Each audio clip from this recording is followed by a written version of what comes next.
Shalom semuanya, senang kita jumpa kembali. Kali ini kita akan bahas tentang nubuat dalam gereja masa kini. Mungkin kita pernah bertanya-tanya, buat apa sih nubuat?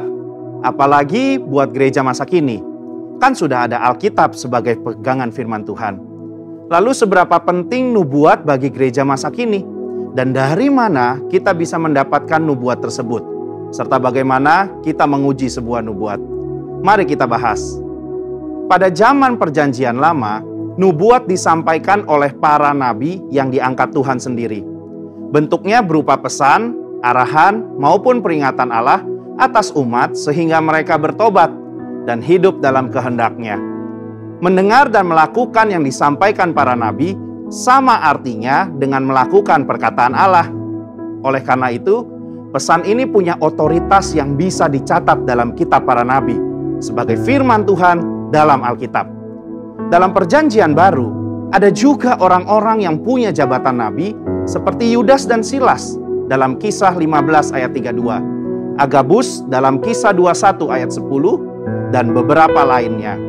Tapi, bobot pesan yang disampaikan oleh nabi Perjanjian Baru berbeda dengan nabi Perjanjian Lama. Pada zaman Perjanjian Baru, Tuhan justru memilih dan mengutus para rasul sebagai media untuk menyampaikan pesan dan perkataannya. Pesan ini mendapat otoritas yang sama seperti nabi-nabi dalam Perjanjian Lama, sehingga apa yang mereka sampaikan punya nilai dan bobot kanon yang bisa dimasukkan sebagai firman Tuhan dalam Alkitab. Pada zaman ini, Allah memberikan jabatan dan karunia untuk bernubuat kepada umat pilihannya, sehingga kita tetap bisa mendengar dan mendapatkan nubuat. 1 Korintus 12 ayat 27-28 menjelaskan bahwa kita adalah tubuh Kristus dan masing-masing anggotanya mendapatkan karunia khusus dari Tuhan, baik sebagai rasul, nabi, pengajar, dan seterusnya. Biasanya orang dengan jabatan nabi dan karunia bernubuat akan punya kemampuan untuk menangkap dan menyampaikan pesan berupa arahan, peringatan, maupun hal-hal khusus dari Tuhan, dan sifatnya pernyataan spontan. Kata pernyataan dalam 1 Korintus 14 ayat 37 berasal dari kata apokalipto, yang berarti penyingkapan. Berkenaan dengan hal tersebut, ada 5 poin penting yang harus diperhatikan. Pertama, pernyataan datang secara spontan, bukan sesuatu yang dibuat-buat karena ada pemikiran atau persiapan sebelumnya. 2, pernyataan datang secara pribadi kepada seseorang, bukan sesuatu yang timbul karena adanya situasi atau fenomena yang diketahui semua orang. 3, pernyataan datang dari Tuhan melalui Roh Kudus, bukan dari pikiran maupun kehendak pribadi. 4, pernyataan memberikan pengertian terhadap cara Tuhan memandang. Dan 5, pernyataan dapat dikenali sebagai sebuah pesan Tuhan oleh para nabi. Akan tetapi, karunia bernubuat yang dimiliki oleh nabi dalam Perjanjian Baru dan gereja zaman ini berbeda dengan nabi zaman Perjanjian Lama, karena mereka tidak memiliki otoritas yang setara dengan para rasul. Hal ini terlihat ketika dengan tegas Paulus berkata bahwa para nabi harus tunduk kepada dia sebagai rasul yang memiliki otoritas menyampaikan perkataan Tuhan. Dalam konteks zaman sekarang, kita memiliki Alkitab yang sudah lengkap Perjanjian Lama dan Perjanjian Baru. Oleh karena itu, nubuatan dari para nabi zaman ini harus tunduk pada otoritas Alkitab. Itulah sebabnya kita harus menguji setiap nubuat. Paulus secara khusus mengingatkan jemaat di Tesalonika untuk menguji isi nubuatan para nabi, meskipun ia sudah dikenal oleh jemaat. 1 Tesalonika 5 ayat 19-21 berkata, "Janganlah padamkan roh, dan janganlah anggap rendah nubuat-nubuat. Ujilah segala sesuatu dan peganglah yang baik." Kata menguji memiliki arti menanggapi, memilah, membedakan, atau menilai. Di satu sisi, kita sebagai insan Pentakosta tidak boleh acuh dan cuek terhadap nubuat. Namun di sisi lain, kita juga harus bisa memilah, membedakan, dan menilai segala sesuatu. Standar yang kita gunakan untuk menguji dan menilai adalah firman Tuhan dalam Alkitab. Mengenai konsekuensi dalam bernubuat, Nabi dalam Perjanjian Lama memiliki otoritas yang sangat tinggi sebagai penyampai pesan Tuhan, dan segala perkataannya dianggap sebagai perkataan Allah. Jika seseorang tidak mendengar dan mentaati nubuatan seorang nabi, itu artinya sama dengan melawan perkataan Tuhan sendiri. Oleh karena itu, jika seorang nabi pada zaman Perjanjian Lama memberikan nubuatan palsu, maka ia harus langsung dihukum mati, agar tidak ada penyalahgunaan otoritas. Tapi berbeda dengan nabi dalam Perjanjian Baru. Konsekuensi sama sekali tidak nampak dalam petunjuk Paulus kepada jemaat di Korintus. Jemaat hanya diminta untuk menanggapi, menguji setiap nubuat, namun tidak ada konsekuensi fatal jika seorang nabi memberikan nubuat yang palsu atau tidak lolos uji. Perbedaan ini terjadi karena nabi dan nubuatan mereka dalam Perjanjian Baru tidak memiliki otoritas yang sama dengan nabi dan nubuatan dalam Perjanjian Lama. Kesimpulannya, sebagai insan Pentakosta, kita percaya bahwa Tuhan masih terus berbicara dan menuntun gerejanya lewat nubuatan. Pada zaman Perjanjian Baru, nubuat merupakan salah satu karunia roh dan salah satu cara Tuhan untuk menyampaikan pesan berupa arahan, peringatan, dan hal-hal khusus kepada umatnya hingga saat ini. Namun, kita perlu menguji segala nubuat yang ada dengan mengakarkan diri pada firman-Nya. Biarlah kita menjadi pribadi yang peka dan senantiasa taat kepada perintah, arahan, maupun peringatannya, sehingga kita terus hidup berkenan kepadanya. Saudara, untuk penjelasan lebih lengkapnya dari tim teologi kami, silahkan untuk buka link yang ada di atas atau scan QR Code yang tersedia. Salam integritas, Tuhan Yesus memberkati.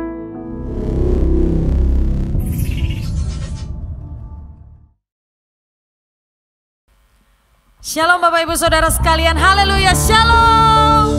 Selamat hari Minggu, kita akan memulai ibadah kita pada pagi hari ini. Sebelum memulai ibadah kita, mari kita satu dalam doa, kita berdoa. Terima kasih Tuhan Yesus, kami bersyukur buat kasih-Mu Tuhan, kami bersyukur buat kebaikan-Mu ya Bapa. Kalau hari ini kami boleh ada sebagaimana kami ada, kami bersyukur buat kasih-Mu Tuhan. Terima kasih, dan saat ini Tuhan kami akan memulai ibadah kami.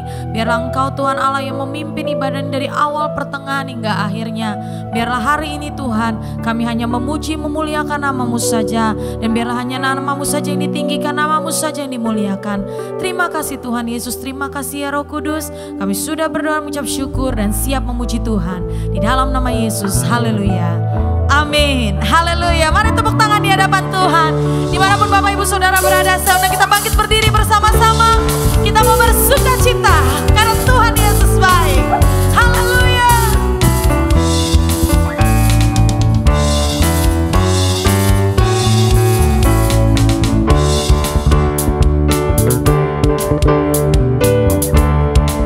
Mari sama-sama katakan. Dari pulau dan benua terdengar selalu terus lagu pujian semua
kami penuh dengan puji-pujian akan Engkau.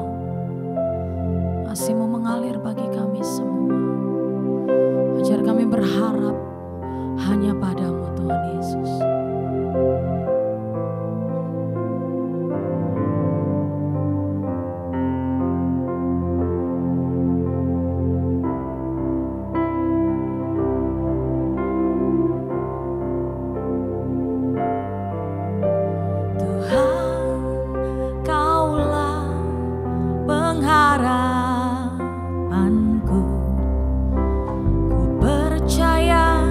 Hanya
Shalom saudara, puji Tuhan, saya berdoa dan saya berharap saudara semua dalam keadaan yang baik-baik. Terima kasih untuk Bapak Pendeta Tony Arif Tandoyo, GBI Ciputat Mega Mall, yang memberikan saya kesempatan untuk menyampaikan sebagian dari sabda firman Tuhan. Nah, hari ini saya ingin berikan judul khotbah saya tentang prinsip dan pola kerja Tuhan. Banyak orang kadang-kadang berpikir, kenapa ya aku sudah doa, tapi kok belum dijawab. Aku usaha, udah upaya dan lain sebagainya, kok belum ada hasil. Gimana? Aku sudah coba untuk dekat sama Tuhan. Nah, saya ingin bagikan saudara, ya, hari ini khotbah yang sangat penting yang saudara harus tahu, prinsip dan pola kerjanya Tuhan. Kalau kita tahu prinsip pola kerjanya Tuhan, maka kita bisa lebih ngerti, lebih tenang, lebih damai. Seperti begini saudara ya, kalau kita bisa ngerti cara kerjanya mobil, maka kita bisa pakai mobil itu saudara. Dengan apapun kita harus ngerti ini pola dan cara kerja. Entah itu barang, entah orang dan lain sebagainya, atau sistem. Kalau itu bisa dapat saudara, itu akan memudahkan kita. Nah, ada satu janji daripada Tuhan. Saya akan buka dulu, ajak kita membuka. Dari Mazmur 34, saudara, ayat 18 sampai 19. Ya, Mazmur 34 ayat 18 sampai 19. Mari kita akan baca bersama-sama saudara. 1, 2, 3. Tuhan itu dekat kepada orang-orang yang apa? Patah hati, hancur hati. Ya, patah hati, sedih gitu loh. Dan ia menyelamatkan orang-orang yang apa? Remuk jiwanya. Kemalangan orang benar banyak, tetapi Tuhan melepaskan dia dari semuanya itu. Jadi di sini katakan Tuhan tuh dekat. Kapan Tuhan dekat? Ya kan? Kepada siapa Tuhan dekat? Pada orang yang patah hati, yang remuk jiwanya. Jadi artinya begini saudaraku yang Yesus ya. Yang kita harus tahu. Kadang kita tanya ya, berpikirnya begini. Kenapa kok Tuhan biarkan hal-hal sulit? Hal-hal yang masalah yang gak selesai-selesai. Sesuatu yang kayaknya gak bisa dihindari. Sesuatu yang menekan kok terjadi dalam hidup kita. Saudaraku Yesus Kristus, kita sering nanya, kenapa? Saya dapetin jawabannya saudaraku Yesus Kristus. Bahwa apa? Tekanan. Sepanjang kita ini orang yang anak Tuhan, orang percaya, kita mengasihi dia. Kalau saudara ngalami yang namanya tekanan dalam hidup saudara, tiap tekanan memiliki apa? Tujuan. Ya, tekanan itu memiliki tujuan. Tujuannya apa saudaraku? Ya kan? Supaya kita ini bisa didorong untuk mencari Tuhan. Tuhan ingin kita belajar mengubah tekanan menjadi kekuatan untuk cari Tuhan. Kapan saat saudara bisa merasakan hadirat Allah yang paling dalam? Pada waktu saudara bisa mengubah tekanan. Hidup dalam tekanan, kadang-kadang tekanan yang kuat sekali. Beban yang berat, tekan. Bikin kita jadi patah hati, kita hancur hati. Saudara, dengan segala macam urusan, tek-tek bengek. Kalau saudara saya bisa kelola ini, oh ini tujuannya untuk aku bisa dekat sama dia. Karena Tuhan itu dekat dengan siapa? Kepada orang apa? Patah hati. Katakan amin saudaraku. Jadi kalau kita bisa ngubah setiap tekanan menjadi satu kekuatan, maka kita akan melihat bahwa tekanan datang untuk menyatakan apa? Kekuatan, kuasa, kebangkitan. Kuasa kebangkitan ini adalah kuasa yang sudah menaklukkan apa saudara? Kematian, maut. Kuasa yang paling tak terkalahkan selama ini adalah apa? Maut atau kematian. Tapi pada waktu Yesus saudara bangkit dari kematian, saudaraku, bahwa maut sudah tidak lagi berkuasa. Atas siapa saudara? Atas orang-orang yang percaya kepada Tuhan Yesus Kristus. Jadi saudara Yesus Kristus, adanya tekanan yang sangat besar saudara dalam hidup kita. Seolah kita gak bisa lagi melanjutkan saudaraku. Ya kan? Daripada aku gak bisa lagi lanjutkan hidup saya. Lalu kita mulai curahkan hati kita ke Tuhan. Saudara, saya percaya itulah saat-saat di mana Tuhan ya kan mendekat dan dia akan berbicara kepada kita. Saya pernah saudara, puasa kalau kita lagi sedang gak ada tekanan, lagi sedang baik-baik aja, puasa berat tuh puasa rasanya. Puasa jadi berat kalau kita lagi sedang tidak ada tekanan. Tapi pada waktu kita mengalami tekanan yang hebat, yang begitu kuat, puasa Esther pun dijabanin. 3 hari 3 malam, tidak makan, tidak minum, bisa kuat. Kenapa? Karena tekanan. Ketika kita ubah tekanan, saudara, menjadi satu kegerakan untuk cari Tuhan dalam doa, puasa, dahsyat. Di situ yang namanya mengaktifkan kuasa Allah. Karena ini ilmu ini Blaise Pascal udah dengan dia bikin ada rumus fisikanya kan saudara, tekanan yang kuat itu menghasilkan satu dorongan kerja. Saudara. Nah ini yang saudaraku, makanya hari-hari ini ya mungkin kalau kita awalnya kita nggak pernah puasa, jarang doa, beberapa orang jarang puasa, tapi kan ada tekanan yang kuat, keperluan untuk datang sama Tuhan. Lalu akhirnya doa dan puasa bukan lagi jadi beban, tapi jadi itu tempat melepaskan beban. Jangan frustrasi kalau kita ngalami, waduh aku lagi stres. Ya bagus dong dari stres. Stres itu kan tertekan. Datang cari ke Tuhan. Ketika cari ke Tuhan, saudara sedang aktifkan yang namanya kuasa kebangkitan Tuhan. Katakan amin saudaraku. Nah, saya melihat ya hamba-hamba Tuhan yang di Alkitab nih. Saya lihat hidup mereka tuh hidup yang selalu dalam tekanan. Salah satu contohnya Paulus, dia bersaksi. 2 Korintus 1:9. Kita baca sama-sama yuk. 1, 2, 3. Bahkan kami merasa seolah-olah kami telah dijatuhi hukuman mati. Tetapi hal itu terjadi supaya kami jangan menaruh kepercayaan kami kepada diri kami sendiri. Tetapi hanya kepada Allah yang membangkitkan orang-orang mati. Paulus ini saudaraku, hidup dengan tekanan terus. Supaya apa dia bilang? Ini saya sudah seperti kayak orang jatuh hukuman mati. Kalau intinya orang kalau udah sadar, ya kan, dia bisa lihat atau cium daripada pintu kematian, pasti saudara apa yang jadi? Teganglah. Saudaraku, kalau lihat atau cium, jangan pintu kematian, pintu penjara aja. Saudara, pintu tahanan aja saudara. Itu udah orang tuh ketekan bener. Nah ini yang dia ungkapkan Paulus. Tapi saudara tahu apa yang membuat Paulus penuh dengan kasih karunia Allah? Pada waktu tekanan itu dia bisa olah untuk dibawa datang kepada Tuhan. Yang mengerti katakan amin. Saya tuh nangkepnya begini ya saudara ya. Kalau kita bisa tertekan dengan masalah orang, hidup kita tuh ngalami tekanan karena masalah orang lain. Kita mau coba minta Tuhan tolonglah selesaikan.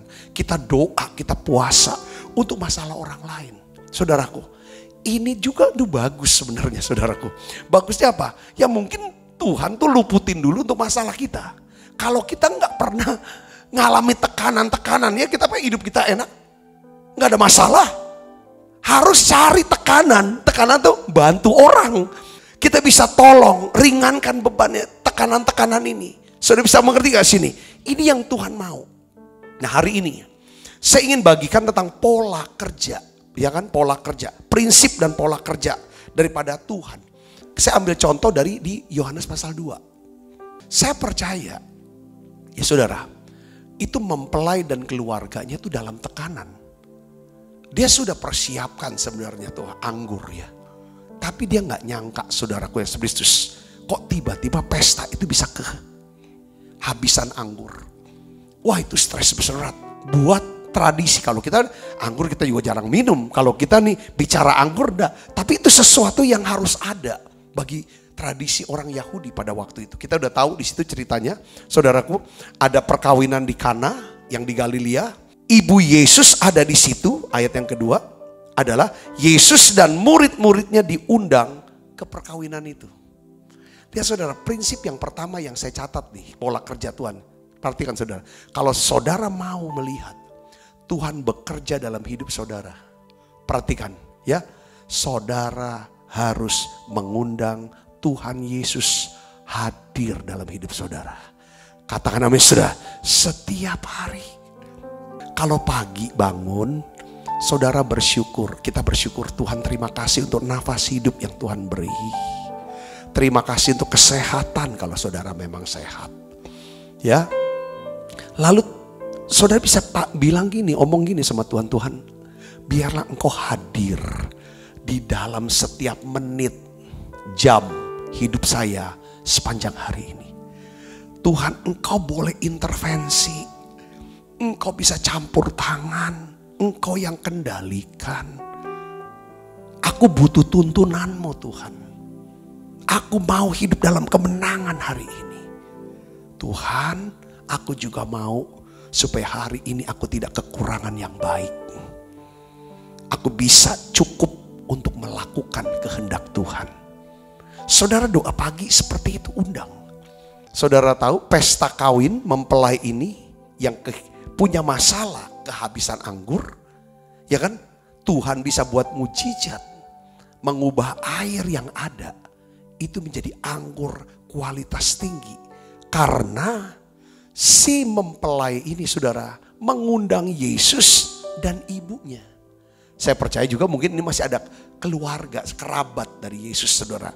Jadi yang pertama-tama dalam setiap hidup kita, kalau saudara orang yang sudah percaya, coba doa seperti yang tadi saya sarankan doanya.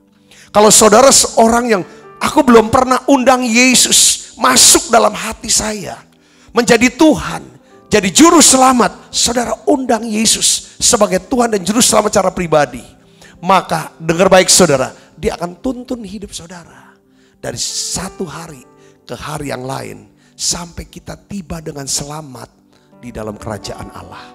Ya, prinsip yang kedua adalah kita harus doa. Doanya apa? Kalau kita ada apa-apa, kena apa-apa, mau apa-apa, kita omong sama Tuhan. Nyatakan itu kepada Allah dalam doa, permohonan dengan ucapan syukur. Saudara omong. Gak usah berbelit-belit bertele, to the point saja. Seperti doa Yesus di Getsemani. Ya kan? Tuhan bilang, ya kan kalau bisa cawan ini lalu daripadaku. Bukan keinginanku, tapi keinginanmu aja yang terjadi. Dia jelaskan itu saudaraku yang Yesus.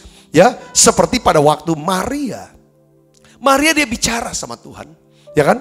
Di dalam ayat yang ketiga dan keempat, Yohanes 2 ayat 34, di sini katakan ketika mereka kekurangan anggur, Ibu Yesus berkata kepadanya, mereka kehabisan anggur.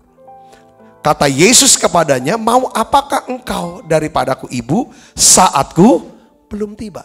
Tuhan bekerja sesuai dengan apa? Saat dan waktu. Pada waktu Maria, saudara, ibu Yesus, saudara, berkata pada Yesus, ini kan sebenarnya sedang apa? Sedang bersyafaat. Maria tahu bahwa Yesus sanggup menyelesaikan masalah kehabisan anggur ini. Saya percaya bahwa doa ini penting, tiap hari doa. Doa membuat iman kita bekerja. Doa membuka jalan bagi Tuhan melakukan mujizat. Ingat, doa enggak habis-habisin waktu. Enggak buang waktu. Doa bukan membuang waktu, justru menghemat waktu kita, memperbesar kesempatan bagi Tuhan untuk bekerja lebih panjang waktunya untuk setiap kita. Katakan bisa. Yang ketiga saudara, doa jangan cuma sekedar doa saja. Kalau bisa dapetin firman. Dapetin firman. Nggak cukup cuma doa-doa nyanyi-nyanyi. Tapi kita perlu belajar firman. Karena firman yang kita dengarkan, kita tulis, kita pelajari ini saudara. Pada waktu kita kena apa-apa, ada apa-apa saudara. Dan kita mau apa-apa, mau sesuatu. Nanti Roh Kudus, Dia akan mengingatkan kita firman yang pernah kita ketahui. Firman yang pernah kita baca, yang pernah kita pelajari, kita pernah renungkan. Katakan amin saudara, Roh Kudus tidak bisa ingatkan apa yang gak ada di otak kita, yang gak ada di hati kita. Saudara, makanya selalu saya dorong, atau saudara lagi sedang dengar khotbah seperti sekarang, saya bacain ayat-ayat Alkitab ini, ayatnya jadi, oh iya, Aku jadi ngerti. Dulu aku baca nggak ngerti. Itu karya siapa? Roh Kudus. Jadi yang ketiga, saudara, dengar baik. Bahwa Allah bekerja, kapan? Pada waktu dia berfirman. Awal Allah bekerja, dia berfirman kepada saudara. Dia sampaikan pesannya. Saudara, jadi yang ketiga, ya kan, kita harus mendengar, mendapatkan dan melakukan firman itu. Instruction. Pertama invitation, kedua intercession, ketiga apa? Instruction. Ya. Ayat yang kelima di sini katakan, tetapi Ibu Yesus berkata kepada pelayan-pelayan, apa yang dikatakan kepadamu apa? Buatlah itu. Taati itu. Kalau kamu dengar perintah, dapat firman, katakan itu. Saudaraku, kita tahu di dalam ayat yang ke-7 Alkitab sini dikatakan bahwa Yesus berkata kepada pelayan-pelayan. Tuhan kasih apa? Sekumpulan perintah. Ya, mukjizat terjadi karena ada iman. Iman timbul dari apa? Pendengaran akan firman Kristus. Firman rema, firman yang dimana selama ini saudara baca, dengar ayat ini biasa. Tapi tiba-tiba karena situasi tertentu, keadaan tertentu, tekanan begitu kuat, saudara cari Tuhan, kok firman itu bisa hidup. Dia berbicara secara khusus, ya aku dapat di kata-kata ini. Itulah yang namanya firman Kristus, firman rema, yang membuat iman itu timbul. Di mana ada iman, di situ Allah berkenan. Di mana Allah berkenan, Allah akan turut bekerja. Katakan amin saudara, pada waktu Allah turut bekerja, pasti hasilnya mujizat, berkat, hal-hal yang ajaib terjadi dalam hidup kita. Katakan amin saudara. Nah, kita lihat perintahnya itu apa. Yang Tuhan kasih perintah, seringkali perintah yang buat kita, masa sih harus aku kerjakan ini? Sederhana banget. Atau berkata, aku kan sudah kerjakan ini. Apa saudara lihat isi perintahnya? Isilah tempayan-tempayan itu dengan air. Tempayan apa? Tempayan untuk ngisi anggur.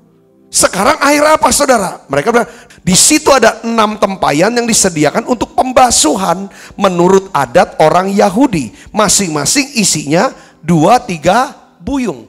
Jadi airnya ini air kobokan, kalau istilah orang Jakarta bilangnya ini air kobokan. Saudaraku, air untuk cuci kaki, untuk cuci tangan. Ini air kualitas yang paling rendah.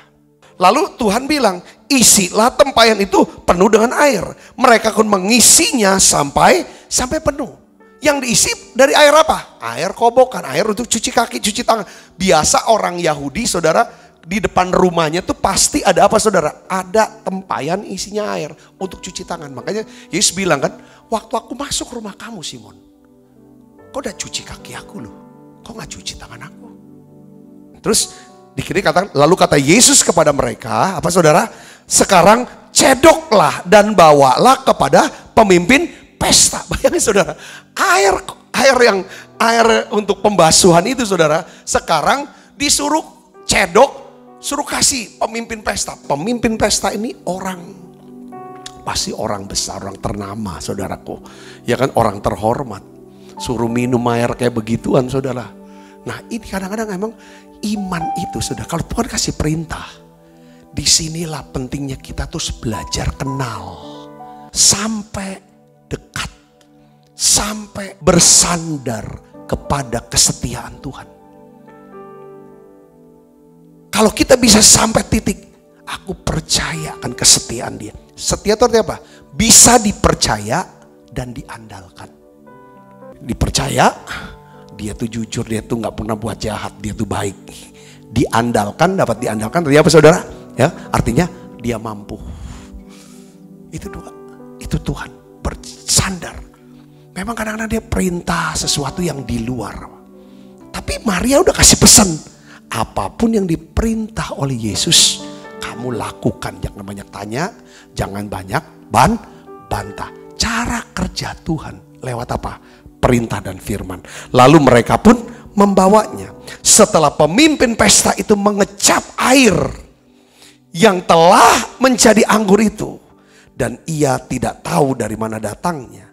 Tetapi pelayan-pelayan yang mencedoknya itu mengetahui.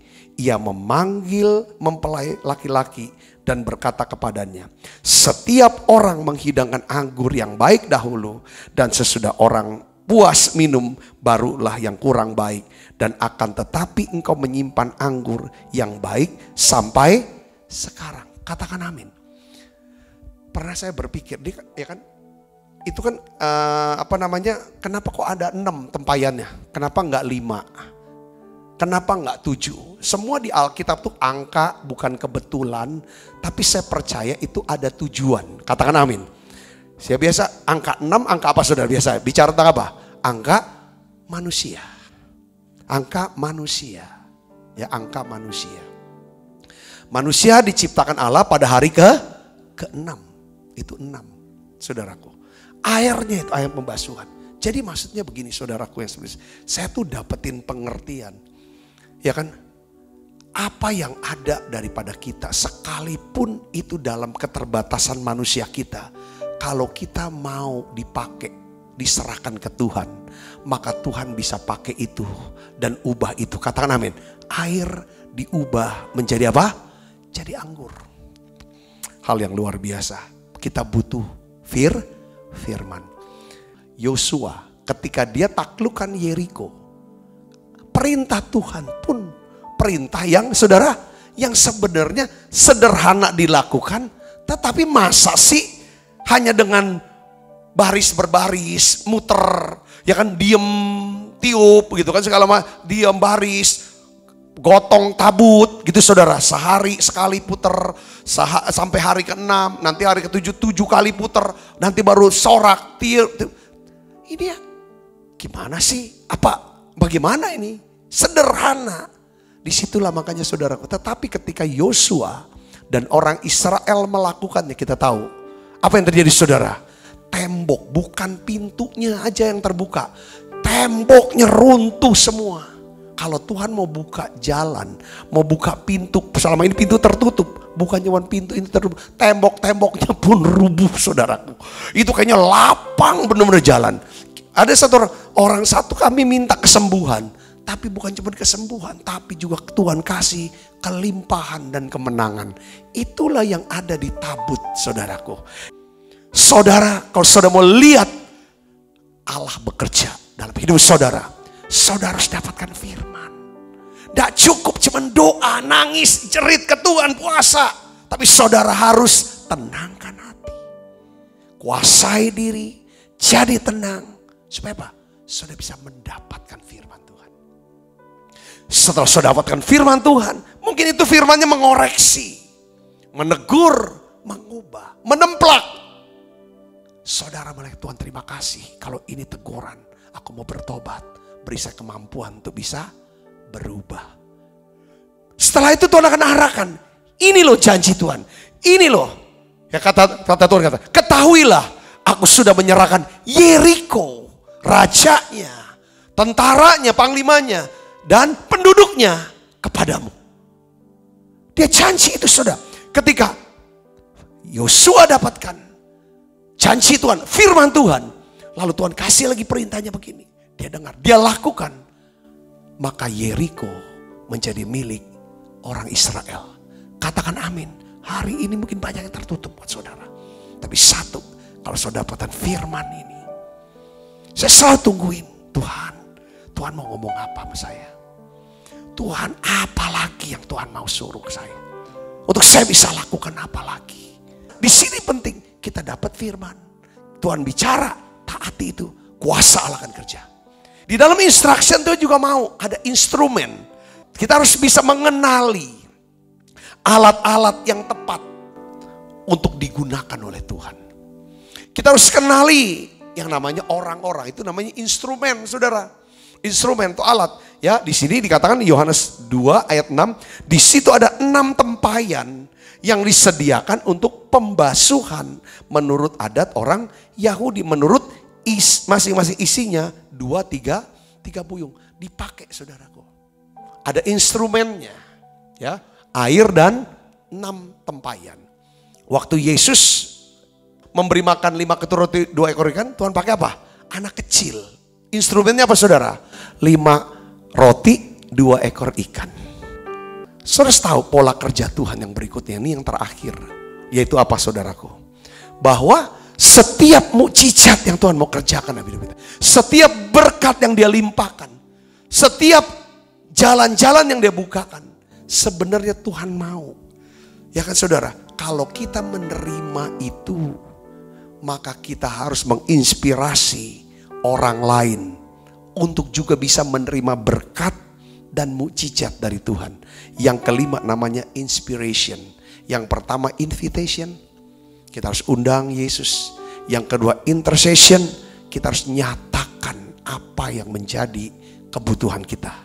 Yang ketiga adalah apa saudara? Instruction, yaitu apa? Perintah Tuhan. Yang keempat instrumen. Yang kelima adalah apa? Inspiration.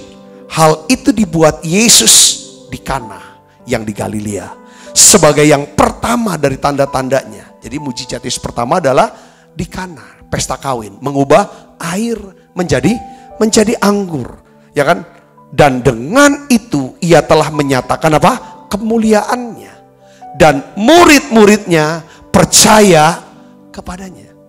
Jadi saudaraku Yesus, doa saya adalah begini. Banyak orang bilang, Pak terima kasih saya sudah disembuhkan, terima kasih saya mengalami terobosan, terima kasih Pak saya bisa dapat diterima di perguruan tinggi negeri, ya kan, dan lain sebagainya. Oh, setiap orang yang dapat kebaikan Tuhan, mujizat Tuhan, berkat Tuhan, beberapa orang Pak beritahu saya hanya titip pesan lagi, tetap percaya sama Tuhan. Apa yang kamu alami ini biarlah akan menambah iman saudara kepada Tuhan. Makin kenal Tuhan, makin kenal Tuhan. Tuhan mau katakan begini saudaraku, satu ayat. Tuhan itu dekat kepada orang-orang yang patah hati. Tuhan menyelamatkan orang-orang yang remuk jiwa. Orang yang remuk jiwa ini orang rendah hati dong.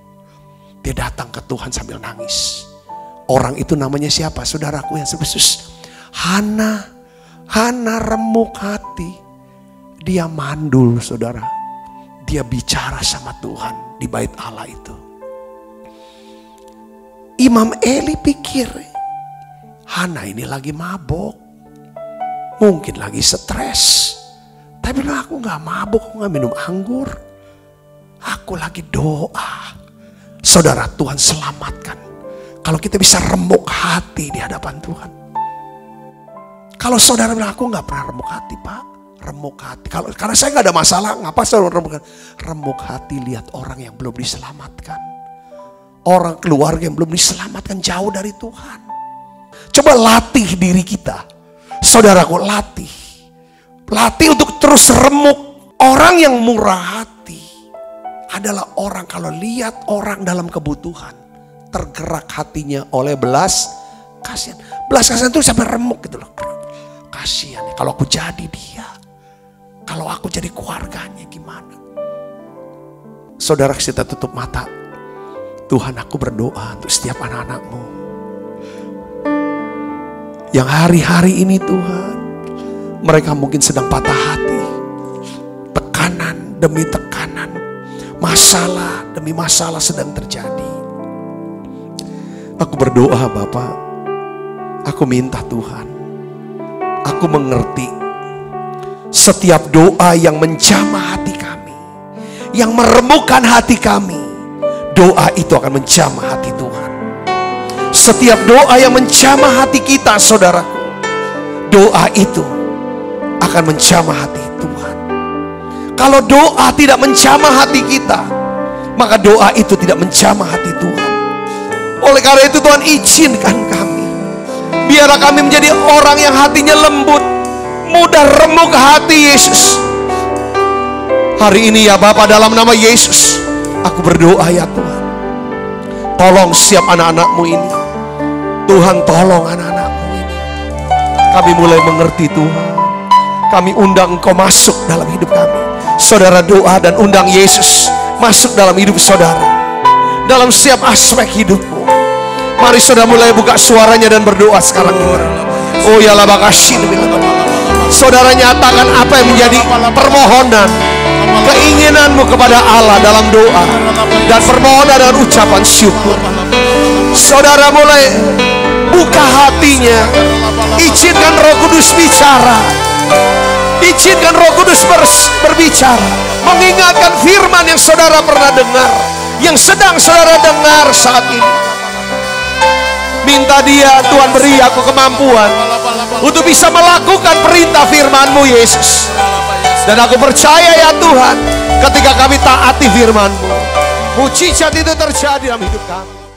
Semua kita percaya dan berkati, sama-sama katakan amin. Tuhan berkati saudara semuanya. Shalom jemaat yang kasih Tuhan Yesus. Mari kita berdoa. Tuhan Yesus, terima kasih banyak Tuhan untuk ibadah pada pagi hari ini. Kami sungguh menikmati sukacita yang daripada Tuhan. Biarlah persembahan puji-pujian yang kami naikkan semuanya membawa harum bagi nama Tuhan. Dan kami juga mengucap syukur Tuhan untuk firman Tuhan yang kami barusan dengar. Biarlah Tuhan itu berema dalam kehidupan kami. Kami akan taat dan setia melakukannya Tuhan. Tolong kami ya Tuhan Yesus. Terima kasih. Tuhan Yesus juga memberkati hamba-Mu yang telah menyampaikan firman Tuhan pada pagi hari ini. Tuhan urapi dia kemanapun hamba-Mu melayani Tuhan, agar banyak jiwa dimenangkan. Terima kasih Tuhan. Tuhan Yesus, kami juga berdoa menyerahkan gembala sidang kami Tuhan yang kekasih, Bapak Insinyur Niko Nyoto Raharjo dan kepat wakilnya, juga kami serahkan dan bawa karayaan 1A kami Tuhan, Bapak James Selo Pranoto, kami serahkan ke dalam tangan-Mu mereka Tuhan. Mereka adalah hamba-hamba-Mu yang Tuhan pilih. Biarlah Tuhan urapi, Tuhan kuatkan mereka, Tuhan berikan kesehatan yang sempurna, biarlah mereka menjadi berkat buat gereja kami, buat bangsa kami, bahkan Tuhan pakai di bangsa-bangsa. Terima kasih Tuhan, kami juga berdoa menyerahkan gembala kami di sini Tuhan, GBI Ciputat Mega Mall, Bapak Tony Arif Tuhan, sebagai gembala di Ciputat maupun di Pamulang. Biarlah Tuhan berikan kekuatan dan hikmat-Mu. Biarlah Tuhan pakai hamba-Mu Tuhan dalam pelayanannya, semakin didahsyat dipakai Tuhan. Berkati juga keluarganya Bapa. Terima kasih Tuhan. Kami juga menyerahkan Tuhan gereja kami Tuhan ke dalam tangan Tuhan.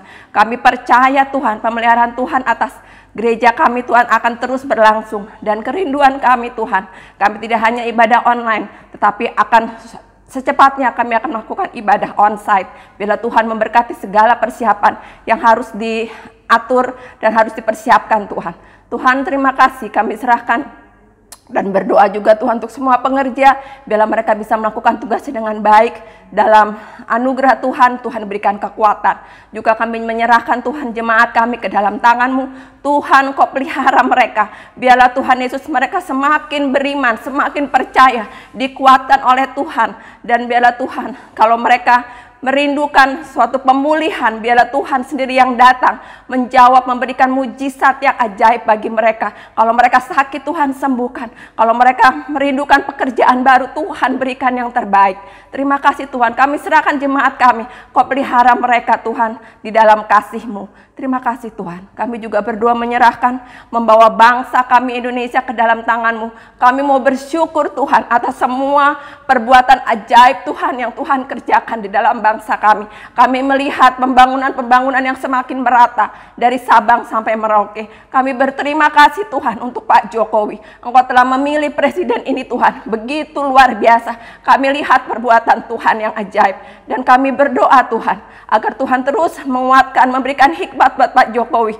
Tuhan memberkati Tuhan. Biarlah takut akan Tuhan, terus Tuhan ada di dalam pemerintahan Pak Jokowi. Menteri-menterinya, semua kabinet-kabinetnya, pejabat-pejabat di pemerintahan maupun daerah, semuanya takut akan Tuhan. Dan mereka akan bekerja bertanggung jawab dan tidak lagi melakukan kejahatan-kejahatan yang tidak disukai oleh Tuhan. Kami serahkan Tuhan bangsa Indonesia agar sungguh-sungguh Tuhan hujan pertobatan terjadi. Roh Kudus tercurah di dalam nama Yesus. Agar sungguh-sungguh Tuhan bangsa kami ada kerinduan untuk mencari wajah Tuhan. Mereka akan sungguh-sungguh dilawat oleh Tuhan. Mereka akan mengaku bahwa Engkaulah Tuhan Yesus sebagai juru selamat mereka pribadi. Kami serahkan bangsa Indonesia ke dalam tangan-Mu. Terima kasih Tuhan, terima kasih. Kami serahkan juga kehidupan kami masing-masing. Kami akan melanjutkan aktivitas kami. Biarlah pekerjaan kami Tuhan juga Engkau pelihara kami, juga keluarga kami serahkan ke dalam tangan-Mu. Terima kasih Tuhan, terima kasih.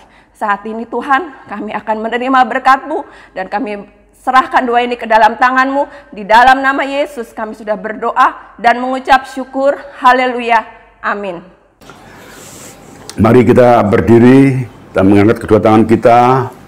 Terimalah berkat yang berlimpah-limpah, kasih karunia, damai sejahtera, sukacita, perlindungan, kekuatan, kasih dari Bapa di dalam Anaknya yang tunggal, Yesus Kristus. Dan persekutuan yang manis dengan Roh Kudus menyertai kita semua dari sekarang sampai Tuhan Yesus menjemput kita di awan-awan, bahkan sampai selama-lamanya. Kita semua yang percaya katakan amin.